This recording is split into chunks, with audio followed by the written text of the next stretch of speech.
category is a 24 to 48 right now. Mike, before they reconfigured the racetrack, it wasn't a lot of fun. It was flat and it laid out here in the hot desert sun. It was slick all the time and it was really hard to race here. But with this new banking and the progressive banking that they put in the track, it's really a lot of fun to not only drive but to watch. Jeff Gordon leading his teammate Jimmie Johnson in the Shelby American at Las Vegas. You're watching NASCAR on Fox. NASCAR Sprint Cup Racing on Fox is presented by new Pennzoil Ultra with hyper-cleansing technology. Carroll Shelby was a great international road racer. There's the original GT350 behind Carroll, who is still modifying cars for Ford Motor Company and selling them under his name. He's the co-grand marshal for today's race, which bears his name. Here's our Pennzoil Ultra race summary. We're just past halfway, and Jeff Gordon has led most of the race, slowed by 6 caution flags, including a 3-car pileup that involved Jamie McMurray, put pole sitter Kurt Busch 3 laps down, and sent Juan Pablo Montoya to the garage. So Jeff Gordon now leads teammate Jimmie Johnson by that same half a second, with Jeff Burton 4.5 back. And Matt Kenseth not quite 5 seconds back. Krista? Well, the 17 crew jumped up on the wall. Matt Kenseth thought he had a loose wheel on the right side. They just made a 2-tire change last time. Todd Parrott said it might be the right rear. They were going to come in, and as he went by, he said, I don't know, is it okay? They're still trying to figure out. The crew is still on the wall, helmets on. They are ready to stop if needed.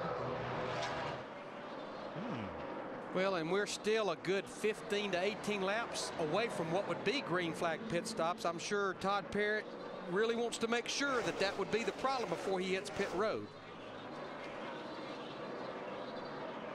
Here's Kenseth dropping down and coming off the banking and coming in under green early. Krista. Yeah, this is absolutely what they did not want. One of the leading race cars, they just made a 2-tire stop on the last one in. You see him working on the right side, that potential loose wheel. That's what Matt was afraid of. He thought it was the right front. Todd Parrott saying it was potentially the right rear. They're changing the left side tires as well. Matt Kenseth is down and away. Kenseth was in 3rd place. He loses a lap on the racetrack to race leader Jeff Gordon. So what they're going to do is hold their breath here for about 15 laps, hoping it cycles through. But the problem, when all of those guys make their green flag pit stops, we're down to a 1-stop race. Got a little bit of a battle for the lead here shaping up. 48 car is now caught the 24 of Jeff Gordon. 48 looks like he's a little bit better right now, and he's able to get off the corner a little better than Jeff. Brian Vickers. Unless there's somebody in his way. Yeah, that would be Brian Vickers, who goes a lap down to the leader. Now Johnson scoots past. See right here that the 48 car is really, really good. I mean, pretty good on the bottom or the top, seems like. But that 24 is able to keep her wound up there on the high side. Got that good momentum down the back straightaway, but I think the 48's got his number right now. And Gordon continues to catch lap cars, and that's not helping the situation any.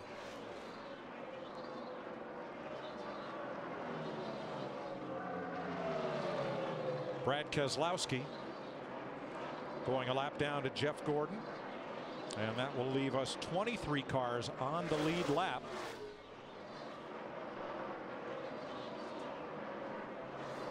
I've been watching these two guys. They've been running different lines at the different end of the racetrack. Now Gordon goes to the top, Johnson to the bottom of the racetrack, but I think Gordon will keep her wound up on the top side, and as you see there, Gordon comes right back to the front. Jimmie Johnson has not yet led this race today. We've had only 4 leaders: Jeff Gordon, Matt Kenseth, Greg Biffle, and Scott Speed. 2 pretty equal race cars right there. Now just up ahead of the leader are 2 fellows who are just racing their tails off, Allmendinger and Dave Blaney, who led last week in California. Blaney's here to run the whole race today, and they had battled quite a bit side by side. Now that gets resolved in favor of Allmendinger, and the leaders can work their way past. And you know, Darrell, we talked about this track cooling down. If the 48 car was experiencing a lot of problems earlier, we talked about that at the top of the show. Cooler weather, track cooling down, fixes a lot of handling problems. Crew chief can't fix it, but Mother Nature can. Well, the ambient temperature is warmer, but the cloud cover we've had for the last 45 minutes or so has cooled the track. Well, we talk a lot about that, and just think about it, folks. Walk out to the mailbox someday in your bare feet with the sun shining on the driveway, and then walk out when it's cloudy. Well, that's the way a racetrack affects these race cars. Next Sunday, same action, even faster on the high banks of Atlanta Motor Speedway. NASCAR on Fox from the sunny south.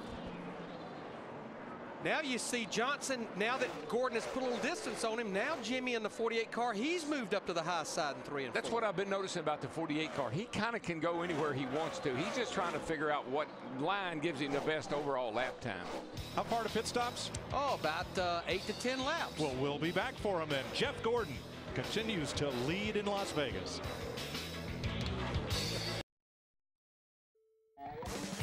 NASCAR Sprint Cup Racing on Fox, presented by Pennzoil, is sponsored by Toyota. Moving forward.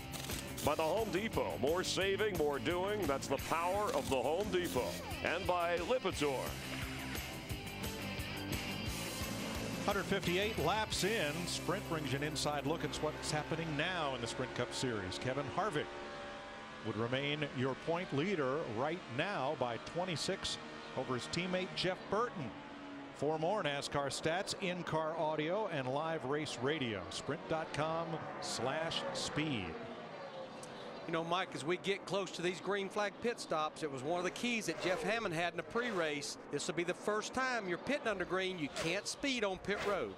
Brad Keselowski is in. Scott Speed, who did not stop on the last caution, is in. And Juan Pablo Montoya, back in the race after crash damage, has also come to pit road. Still waiting on lead lap cars to make their appearance. I tell you, for a car that started the weekend off in the fence, that 29 car, and started back in what, Larry, 34 spot, he's up here battling right now to get around his teammate Kevin Harvick. I think it. 24 takers. Got 24 is on pit road. Jeff Gordon is in along with Denny Hamlin and Rudiman. There's David Rudiman's stop for Michael Waltrip Racing. And here comes the man who has led most all the laps today, Steve. And Mike, Steve Letarte just told Jeff Gordon nice and easy on pit road, and he told the pit crew, let's have a nice conservative green flag stop. A little chassis adjustment for Jeff Gordon. He said his car has gotten tight, Matt Yoakum. The 9 of Casey Kane, they've just about seen it all today with all the different adjustments they made. Back on lap 125, he finally climbed into the top 10. Air pressure change on this run. Let's look to see if they continue with their chassis adjustments. No wrench in the back window. Meanwhile, the 99 of Carl Edwards already in his box. He said he was way too loose to run the top side. Chassis adjustment on the left side already completed. Krista? Jimmie Johnson just peeling out from his pit stall. It was a 4-tire change. Remember, they took fuel only back on lap 109. Jimmie just a little bit free. Greg Biffle's been in. Dale Jr. coming in as Jeff Burton leaves. David Reagan is in as well, and Travis Kvapil. See Kevin Harvick in the 29 coming to pit road. He stayed out and got his 5 points for leading the lap. A little bit of a hitch in the 48 or in the 24 pit. The Jackman slip, but I don't think it hurt the stop too bad. 4 tires for Dale Earnhardt Jr. and Sunoco Race Fuel, Mark Martin and Kevin Harvick. Steve. Kevin Harvick started this race out really loose, Mike, but the car has come around for Harvick. 4 tires, fuel, and an air pressure adjustment. Kevin says the car, not bad right now, not bad. Matt? His teammate Steve Clint Boyer has spent much of the race running in the 11th to 15th position. He says the car just not in the racetrack. He was trying to move up about a lane after spotter Mike Dillon told him that's where the leaders were primarily running. Another track bar adjustment for the 33. Nick?